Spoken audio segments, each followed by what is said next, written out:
আসসালামু আলাইকুম। সবাই কেমন আছেন? তো গত কয়েকদিন আসলে রাইট ফ্রম ভার্বস নিয়ে আলোচনা করতেছিলাম। আমরা পার্ট 7 পর্যন্ত মনে হয় আলোচনা করেছিলাম। আজকে রাইট ফ্রম ভার্বসের পার্ট 8 থেকে শুরু করব এবং আজকের এই পার্ট থেকে মোটামুটি রাইট ফ্রম ভার্বসগুলো বেশ ইম্পর্টেন্টও। তারপরেও আমাদের আগের যে 7টা পার্ট হয়েছে সেগুলোও কিন্তু বেসিক স্ট্রং করার জন্য আপনাদের জানতে হবে। সো যারা দেখেন নাই তারা দয়া করে আগের 7টা পার্ট দেখে নেবেন। আমি টেন্স থেকে আলোচনা শুরু করছিলাম, টেন্স, তারপরে আমরা সাবজেক্ট ভার্ব এগ্রিমেন্ট নিয়ে আলোচনা করছি। তো সেই জিনিসগুলো আসলে রাইট ফ্রম ভার্বস পারতে গেলে আপনাদের বুঝতে হবে, জানতে হবে। আর আজকে আমরা রাইট ফ্রম ভার্বসে আর কিছু গুরুত্বপূর্ণ নিয়ম নিয়ে আলোচনা করব। তো আমরা চলে যাব রুলস নাম্বার 16তে, কারণ আমাদের এর আগ পর্যন্ত যে আলোচনাটা হয়েছিল সেখানে আপনারা যদি দেখে থাকেন তাহলে দেখবেন যে 15টা পর্যন্ত রুলস সম্ভবত আমরা আলোচনা করেছিলাম। আজকে সেই অনুযায়ী 16 থেকে শুরু করব। তবে আপনারা যারা নাম্বার নিজেদের মতো দিয়ে নিতে পারেন, সমস্যা নেই। তো আজকে আমরা রুলস নাম্বার 16তে দেখব হচ্ছে পার্টিসিপলের ভার্ব। পার্টিসিপলের ভার্ব অর্থাৎ আমরা সাধারণত রাইট ফ্রম ভার্বস করার সময় অনেক সময় দেখা যায় যে সেন্টেন্সে পার্টিসিপলের ভার্ব ব্যবহৃত হয়। তো সেক্ষেত্রে একটা বাক্যে পার্টিসিপলের ভার্ব যখন হবে তখন সেই ভার্বগুলো কেমন হয়ে থাকে আমরা সবাই জানি। হয়তো যারা পড়াশোনা করেন তারা জানবেন যে পার্টিসিপলের ভার্ব হয় দুই রকম। একটা হয় ভার্ব আইএনজি এবং আরেকটা হয় ভার্বের থার্ড ফর্ম, বা এটাকে আমরা বলতে পারি ভার্বের পাস্ট পার্টিসিপল ফর্ম। এবং এক্ষেত্রে একটা কমন কথা মনে রাখতে হবে যে পার্টিসিপলের যে দুই ধরনের ভার্ব, এদের আগে, এই আইএনজির আগে অথবা এই যে V3-র আগে কোনো ধরনের বি ভার্ব হয় না। অর্থাৎ কোনো ধরনের বি ভার্ব অথবা এখানে আমি যদি বলি বি ভার্ব, এরকম কোনো বি ভার্ব হয় না। আমি কেটে দিলাম, অর্থাৎ বি ভার্বটাকে কেটে দিলাম। তার মানে হচ্ছে পার্টিসিপলের যে ভার্ব আইএনজি, এই যে ভার্ব আইএনজি অথবা পার্টিসিপলের যে ভার্ব থার্ড ফর্ম যেটা বললাম আমরা, পার্টিসিপলের ভার্ব দুই রকম হয়। কোনটা কখন হয় এটা আমরা আলোচনা করব। তবে আপাতত বেসিকটা বুঝে রাখেন যে এই ভার্ব আইএনজির আগে অথবা এই যে ভার্ব থার্ড ফর্মের আগে কোনো ধরনের বি ভার্ব অর্থাৎ অ্যাম, ইজ, আর, ওয়াজ, আর এগুলো হবে না। এখন প্রশ্ন হলো কখন পার্টিসিপলের ভার্বটা আইএনজি হয়? যখন যখন ওই ভার্বটা অ্যাক্টিভ সেন্স মিন করে। অ্যাক্টিভ সেন্স মিন করে। এখন প্রশ্ন হলো, আমি কিন্তু অ্যাক্টিভ সেন্টেন্স লিখিনি, আমি বলছি অ্যাক্টিভ সেন্স মিন করে, কারণ পার্টিসিপলের অংশটা কোনো বাক্য না, কোনো একটা পূর্ণাঙ্গ সেন্টেন্স না। পার্টিসিপলের যে ভার্ব দিয়ে যে অংশটা থাকে সেটা সাধারণত কোনো পূর্ণাঙ্গ বাক্য হয় না। অ্যাক্টিভ সেন্স মিন করে। আর প্যাসিভ, আমাদের যখন ভার্ব থার্ড ফর্ম হয় তখন এটা কখন হবে? যখন এটা প্যাসিভ সেন্স মিন করবে।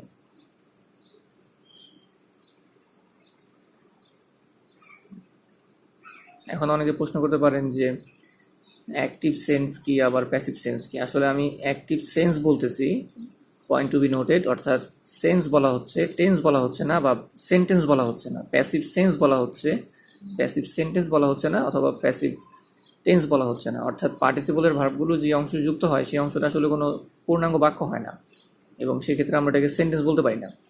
আপনার ধারণাটা অর্থাৎ ফিলিংসটা হবে প্যাসিভের এখানে, আর এখানে ফিলিংসটা হবে অ্যাক্টিভের।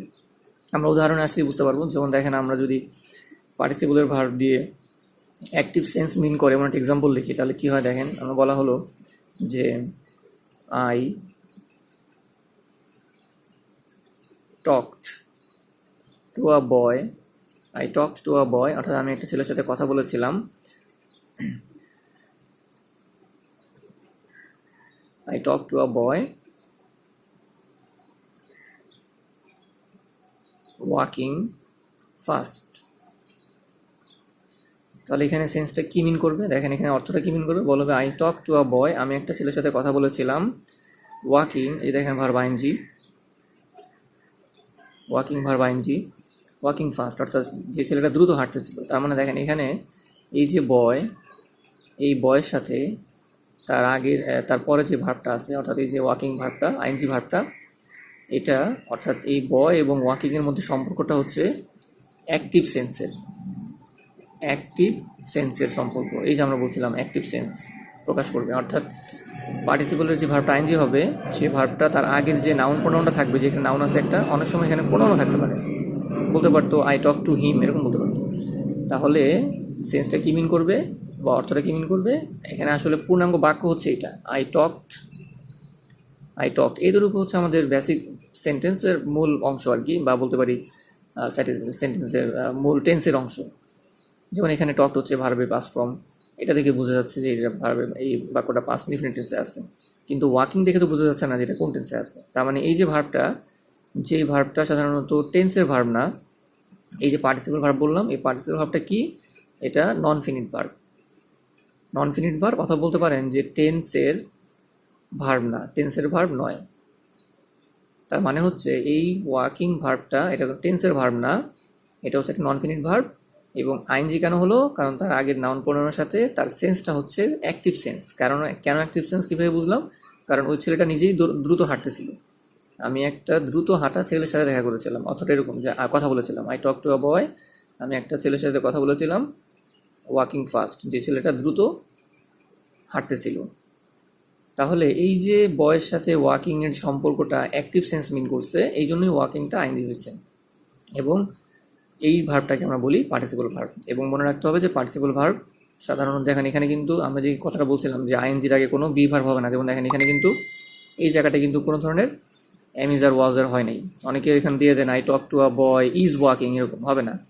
অর্থাৎ এই ধরনের পার্টিসিপলযুক্ত সেন্টেন্সগুলো বা পার্টিসিপলযুক্ত যে অংশ থাকবে সেখানে এই পার্টিসিপলের আইনজির আগে কোনো এমিজ আর ওয়াজ আর বা বি ভার্বগুলো ব্যবহৃত হয় না। এবং এক্ষেত্রে এটা তো পরে আছে, অনেক সময় আগেও হতে পারে। যেমন দেখেন এরকম হতে পারে যে the man living in Dhaka is very rich. এখানে খেয়াল করেন, আমি যদি আপনাকে প্রশ্ন করি যে এই যে পুরো বাক্যটা আছে, এই বাক্যের মধ্যে কোনটা টেন্সের ভার্ব বা কোনটা ফিনিট ভার্ব, আপনি দেখবেন যে এই যে এই ইজটা হচ্ছে এই বাক্যের মধ্যে ফিনিট ভার্ব বা বলতে পারেন টেন্সের ভার্ব। কেননা এই ইজ দেখে আমি বুঝতেছি এটা কোন টেন্সে আছে। যেমন এই বাক্যটা কোন টেন্সে আছে কীভাবে বুঝছিলাম? টকড দেখে। তাহলে এই পুরো বাক্যটা কোন টেন্সে আছে কীভাবে বুঝবো? ইজ দেখে। দ্যাট মিনস এই ইজটা হচ্ছে টেন্সের ভার্ব বা বলতে পারেন ফিনিট ভার্ব। তাহলে আরেকটা ভার্ব যে আছে লিভিং, এটা তাহলে কী ভার্ব? এইটা কি বলতেছি আমরা? পার্টিসিপলের ভার্ব। অর্থাৎ একই সেন্টেন্সের মধ্যে যখন টেন্সের ভার্ব একটা হয়ে যায় এবং ওই সেন্টেন্সের মধ্যে যখন আরেকটা ভার্ব বসে, তখন সেই ভার্বটা অধিকাংশ ক্ষেত্রেই পার্টিসিপল ভার্ব হয়ে থাকে। যদি সেটা ইনফিনিটিভে না যায়, অন্য কোনো ভার্বে না গিয়ে পড়ে, তাহলে দেখেন এখানে যে ম্যান, এই ম্যান হচ্ছে নাউন। এই ম্যানের সাথে লিভিংয়ের সম্পর্ক কি? বলতেছে যে লোকটা ঢাকায় বসবাস করে। দ্যাট মিনস এই ম্যানের সাথে লিভিংয়ের সম্পর্কটা হচ্ছে অ্যাক্টিভের, অর্থাৎ লোকটা নিজেই বসবাস করে। অর্থাৎ অ্যাক্টিভ সেন্স মানে কি? অ্যাক্টিভ সেন্স মানে হচ্ছে এই যে বলছিলাম অ্যাক্টিভ সেন্স, এটা মানে কি? এটা মানে হচ্ছে যে সাবজেক্ট বা যে মানে প্রোনাউনটা বা নাউনটা বা যে সাবজেক্টটা তার নিজের কাছে নিজেই করতে পারে। অ্যাক্টিভ সেন্স মানে আমরা বুঝি যে সাবজেক্ট তার কাজ করতে পারে নিজেই। আর প্যাসিভ সেন্স মানে বুঝি যে সাবজেক্ট তার নিজের কাছে নিজে করতে পারে না, তাকে করানো হয়। তাহলে আমরা মোটামুটি অ্যাক্টিভ সেন্সটা সবাই বুঝি যে অ্যাক্টিভ সেন্স মানে কি। অ্যাক্টিভ সেন্স মানে হচ্ছে সাবজেক্ট তার নিজের কাজটা নিজেই করতে পারে। যেমন দেখেন এখানে বয় ওয়াক করতেছে, তাহলে বয় নিজে ওয়াক করতে পারতেছে, অ্যাক্টিভ সেন্স। ম্যান নিজেই লিভ করতেছে ঢাকায়, তাহলে ম্যানের সাথে লিভের সম্পর্ক অ্যাক্টিভ সেন্স। এইরকম অ্যাক্টিভ সেন্সগুলো যখন প্রকাশ করবে, তখনই আমরা পার্টিসিপল ভার্ব হিসেবে আইএনজি ব্যবহার করব।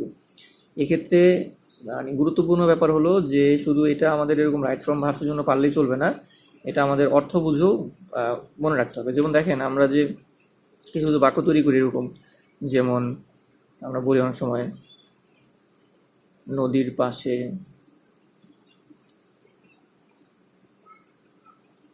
বসে থাকা ছেলেটা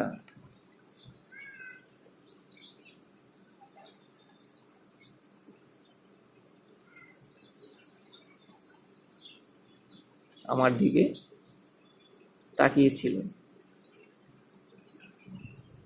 একটা বাক্য জাস্ট একটা উদাহরণ হিসেবে লিখলাম যে নদীর পাশে বসে থাকা ছেলেটা আমার দিকে তাকিয়েছিল। এখন এই যে ধরনের বাক্য আমরা প্রায় বলি, অনেক সময় আমরা এই ধরনের বাক্য ব্যবহার করি। একটু খেয়াল করেন যে নদীর পাশে বসে থাকা ছেলেটা আমার দিকে তাকিয়েছিল, এটা একটা সিম্পল সেন্টেন্স। আর একটা কথা বলে রাখা ভালো যে পার্টিসিপলের ভার্বগুলো যে কোনো সেন্টেন্সেই ব্যবহার হতে পারে, তবে সিম্পল সেন্টেন্সে এইগুলো সাধারণত বেশি ব্যবহার হতে দেখা যায়। অর্থাৎ যে সেন্টেন্সের মধ্যে কোনো এই কনজাংশন থাকে না, অর্থাৎ আপনার এই যে কমপ্লেক্সের যে চিহ্নগুলো অ্যাজ, সিন্স, দো, অলদো, সাধারণত এইগুলো থাকে না। এই ধরনের সেন্টেন্সে বেশি হয়, তবে কমপ্লেক্স কম্পাউন্ডও হতে পারে। অর্থাৎ সিম্পল সেন্টেন্সে সাধারণত পার্টিসিপল ভার্বগুলো বেশি হয়ে থাকে। তাহলে দেখেন এটা একটা সিম্পল সেন্টেন্স, নদীর পাশে বসে থাকা ছেলেটা আমার দিকে তাকিয়েছিল।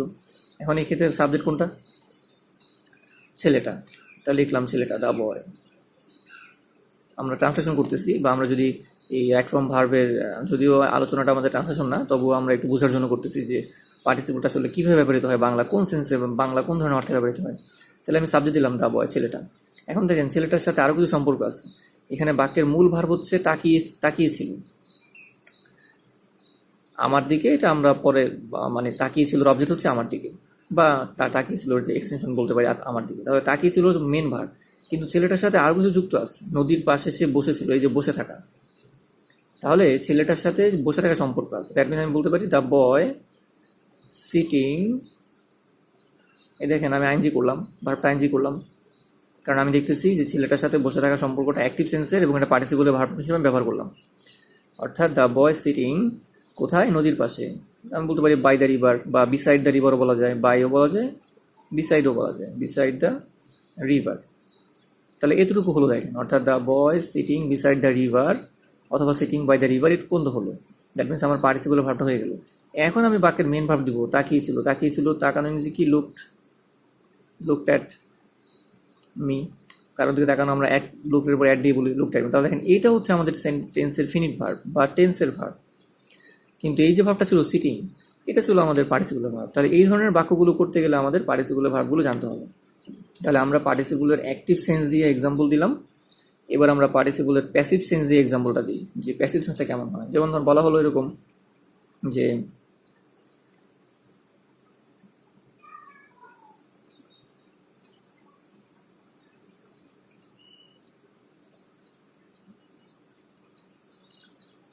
তিরস্কার করা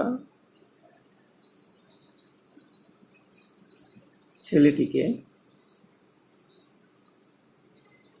আমি ডেকেছিলাম। সাপোজ আমি একটা বাংলা বাক্য দিয়ে বোঝাচ্ছি যে তিরস্কার করা ছেলেটিকে আমি ডেকেছিলাম। এখন দেখেন এই বাক্যে সাধারণত সাবজেক্ট হচ্ছে আই, অর্থাৎ দিলাম আই। আয়ের পুরো ডাকা ভার্ব হচ্ছে কল, তাহলে আমি দিলাম কল পাস্ট ফর্ম, যেহেতু কল আছে পাস্ট ইনডিফিনিট টেন্সে ডেকেছিলাম, তাহলে আই কল ভি2 দিলাম। এটা হচ্ছে টেন্সের ভার্ব, এটার ভি2, অথবা এটাকে আমরা টেন্সের ভার্ব বলতে পারি। কাকে ডাকলাম? আই কল্ড ছেলেটিকে, আই কল্ড দ্য বয়। এখন দেখেন বয়ের সাথে আরো কিছু যুক্ত আছে, তিরস্কার করা। এই যে তিরস্কার করা যুক্ত আছে বয়ের সাথে, এখন আপনারা বলেন তো, এই যে বয় ছেলেটা, এই ছেলেটা কি নিজেকে নিজে তিরস্কার করছে? কখনো কেউ কি নিজেকে নিজে তিরস্কার করে? তিরস্কার করা হয়েছিল এমন ছেলেটা, ব্যাপারটা এরকম। আমরা বাংলায় সাধারণত সংক্ষেপে বলি তিরস্কার করা ছেলেটা, কিন্তু তিরস্কার তো ছেলেটা নিজেকে নিজে করে নাই। ব্যাপারটা এরকম, তিরস্কৃত হওয়া ছেলেটা, আমরা যদি বাংলা ব্যাকরণগত চিন্তা করি, তিরস্কৃত হওয়া ছেলেটিকে আমি ডেকেছিলাম। কিন্তু এইভাবে তো বাংলা আমরা বলি না, বাংলা অনেক পেঁচায়া কঠিনভাবে বলি না, আমরা অনেক সহজভাবে বাংলা চেষ্টা করি বলার। আপনি যদি এই বাক্যটা বলেন যে তিরস্কার করা ছেলেটিকে আমি ডেকেছিলাম, তাহলে কি বোঝা যাবে? যে ছেলেটাকে তিরস্কার করা হয়েছিল তাকে আমি ডেকেছিলাম, ব্যাপারটা এরকম। তাহলে এখানে দেখেন এই ছেলেটার সাথে তিরস্কার করার সম্পর্কটা হচ্ছে প্যাসিভ সেন্স। অর্থাৎ এই যে আমি বলছিলাম সেন্স অনেক সময় প্যাসিভ মিন করতে পারে, অর্থাৎ এখানে এই ছেলেটা নিজেকে নিজে তিরস্কার করে না, সাধারণ অন্য কেউ হয়তো ছেলেটাকে তিরস্কার করছিল। তাহলে আমরা কি লিখবো এখন? এই তিরস্কার করা ভার্ব কি? রিবাক্ট। মূল ভার্ব হচ্ছে রিবাক্ট, দেখেন আমি থার্ড ফর্ম ব্যবহার করলাম, রিবাক্ট। অর্থাৎ আনসারটা হবে আই কল্ড দ্য বয় রিবাক্ট, তিরস্কার করা ছেলেটিকে আমি ডেকেছিলাম। এখন এই যে ভার্ব রিবাক্ট থার্ড ফর্ম হলো, কেন হলো রিবাক্ট? বা আপনি বলতে পারেন ক্রিটিসাইজড, কিন্তু সাধারণত এই ধরনের তিরস্কার ক্রিটিসাইজ বলা ঠিক না, রিবাক্ট বলাই উচিত, কারণ ক্রিটিসাইজের একটু অন্যরকম মিনিং দাঁড়ায়। তাহলে দেখেন এই যে প্যাসিভ মিন করলো, এই বয়ের সাথে এই রিবাক্ট ভার্বের সম্পর্কটা প্যাসিভ সেন্স মিন করলো। অর্থাৎ ছেলেটা নিজেকে তিরস্কার করে না, বরং কেউ না কেউ তাকে তিরস্কার করেছিল, যেটা প্রশ্নে হয়তো নাই, বাট তাও বোঝা যাচ্ছে যে কেউ না কেউ করেছিল। এখানে যদি বলা হতো যে তার দ্বারা তিরস্কার করা ছেলেটিকে, তাহলে এখানে কি লিখতাম? By him. ব্যাপারটা খেয়াল করেন, এরকম লিখতাম না? যেখানে যদি বলতাম তার দ্বারা তিরস্কার করা ছেলেটিকে আমি ডেকেছিলাম, তাহলে কি বলবো? I call the boy rebuked by him. এখানে যদি বলতাম যে শিক্ষকের দ্বারা তিরস্কার করা ছেলেটিকে আমি ডেকেছিলাম, তাহলে কি লিখতাম? I call the boy rebuked by teacher, এরকম লিখতাম। দ্যাট মিনস দেখেন আমরা যেখানে বলে আসছিলাম যে প্যাসিভ, এই যে প্যাসিভ হোক আর এই থার্ড ফর্ম হোক আর আইনজি হোক, তার আগে কি হয় না? কোনো ধরনের বিভার্ব হয় না। দেখেন এখানেও কিন্তু বয়ের পরে রিবাক্টের আগে কোনো ধরনের বিভার্ব হয় নাই, এই যেমন এখানে যেমন কোনো বিভার্ব হয় নাই। তাহলে আশা করি পার্টিসিপল ভার্বগুলো বাক্যে যখন বসবে, এবং আবার খেয়াল করে দেখেন এখান থেকে শুরু করে এই পর্যন্ত পুরো একটা সেন্টেন্স, এখানে অলরেডি টেন্সের ভার্বটা দেওয়া আছে, কল্ড টেন্সের ভার্বটা দেওয়া আছে অলরেডি, আরেকটা ভার্ব চাওয়া হচ্ছে। তাহলে অনেকভাবে আপনারা পার্টিসিপল ধরতে পারেন। প্রথমত আমি বলবো যে আপনারা বেসিকটা বুঝেন, দ্বিতীয়ত বলবো যে আপনারা দেখেন যে একটা সেন্টেন্স কিনা এবং সেই সেন্টেন্সের মধ্যে অলরেডি একটা টেন্সের ভার্ব বা ফিনিট ভার্ব দেওয়া আছে কিনা। যদি অলরেডি একটা টেন্সের ভার্ব বা ফিনিট ভার্ব দিয়ে দেয়, তাহলে যে অন্য যে ভার্বটা বসতেছে সেটা সাধারণত পার্টিসিপল ভার্ব হয়ে থাকে সিম্পল সেন্টেন্সের ক্ষেত্রে। আমি আবার রিপিট করি, সিম্পল সেন্টেন্সের ক্ষেত্রে অলরেডি যদি একটা টেন্সের ভার্ব বা ফিনিট ভার্ব দেওয়াই থাকে এবং আপনাকে আরেকটা ভার্ব বসাতে হচ্ছে, তখন আপনি ধরে নেবেন যে ওই বাক্যটা যদি সিম্পল সেন্টেন্স হয় তাহলে যে ভার্বটা বসাতে হচ্ছে আপনাকে সেটা সাধারণত টেন্সের ভার্ব হবে, দুঃখিত পার্টিসিপল ভার্ব হবে। আমি আরেকটা এক্সাম্পল দিই তাহলে বুঝবেন। যেমন দেখেন বলা হয়েছে দে admired him dash the prize. They admired him dash the prize. এখন দেখেন এখানে আপনাকে মনে করেন বসাতে বলছে উইন, সাপোজ উইন ভার্বটা বসাতে বলছে, বা আপনাকে হয়তো কোনো ভার্ব নাও দিতে পারে, আপনার নিজের মাথা থেকে চিন্তা করে বসাতে হতে পারে। সো আমরা দিয়ে দিলাম সহজ করার ক্ষেত্রে যে আপনাকে উইন ভার্বটা এখানে বসাতে হবে। এখন খেয়াল করেন আপনি কীভাবে চিন্তা করবেন। আপনি খেয়াল করেন ডে থেকে শুরু করে এই পর্যন্ত যে বাক্যটা আছে এর মধ্যে আপনি আগে আপনার টেন্সের ভার্বটা বের করেন। টেন্সের ভার্ব কোনটা? এই যে দে সাবজেক্ট, অ্যাডমায়ার্ড হচ্ছে টেন্সের ভার্ব, বা এটাকে আমরা ভি2 বলতে পারি, অর্থাৎ যেটা টেন্সের মানে প্রধান ভার্বটা আর কি।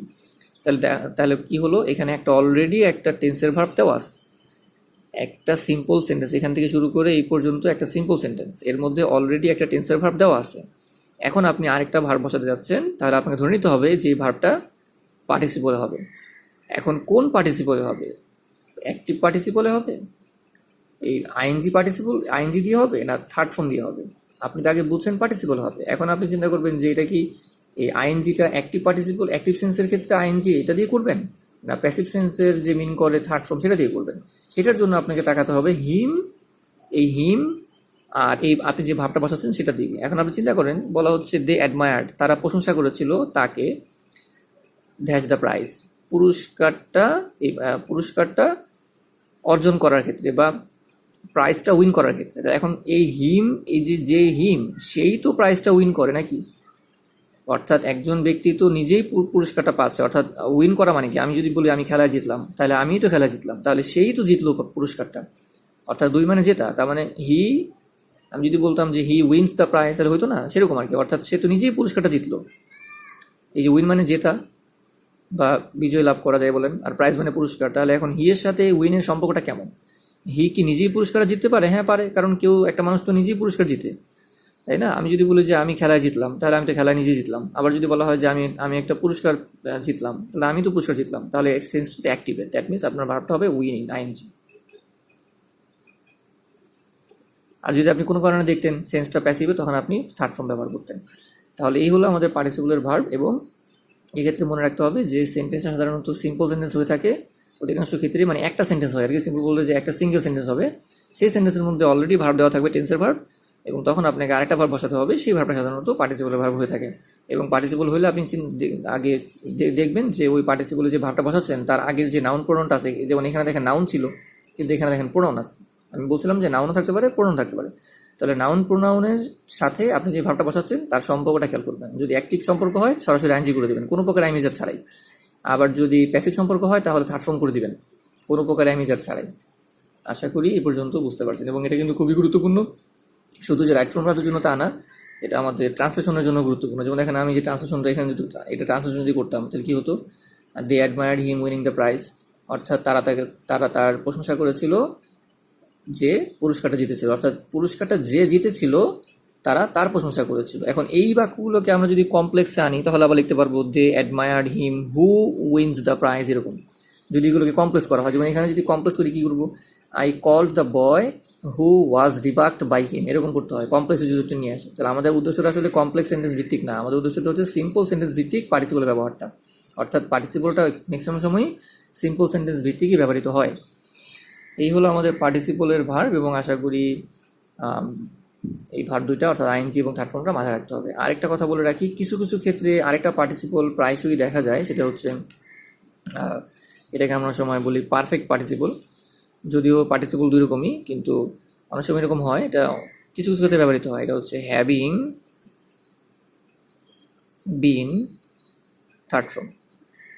এইটাও অনেক সময় পার্টিসিপল আকারে ব্যবহৃত হতে পারে, অর্থাৎ হ্যাভিং বিন থার্ড ফর্ম। তো আমি বলবো যে এটা সাধারণত হ্যাভিং বিন থাকলে থার্ড ফর্ম হবে, এটা বুঝে যাচ্ছে, অর্থাৎ হ্যাভিং বিন ডান এরকম, অর্থাৎ হ্যাভিং বিন গন অথবা হ্যাভিং বিন কমপ্লিটেড এরকম। তো এটা খুব কম ব্যবহৃত হয়। আপনারা যদি এই দুইটা বুঝে থাকেন তাহলে আশা করি ব্যাপারটা ক্লিয়ার হবে। সো পার্টিসিপলের এই একটা অংশ নিয়েই আমরা মূলত আজকে আলোচনা করলাম। তো আপনারা বিভিন্ন বই থেকে আরও পার্টিসিপলের ভার্বগুলো দেখবেন, আর আশা করি প্র্যাকটিস করলে আরও ভালো বুঝবেন। আর আমাদের রাইট ফ্রম ভার্বসের রুলস 16তে আমাদের পার্টিসিপল নিয়ে আলোচনা ছিল। এর পরের পার্টগুলো আমরা ইনশাল্লাহ আরও কিছু নিয়ম নিয়ে আলোচনা করব। তো পরবর্তী পার্ট 9 দেখার আমন্ত্রণ রইল। আল্লাহ হাফিজ।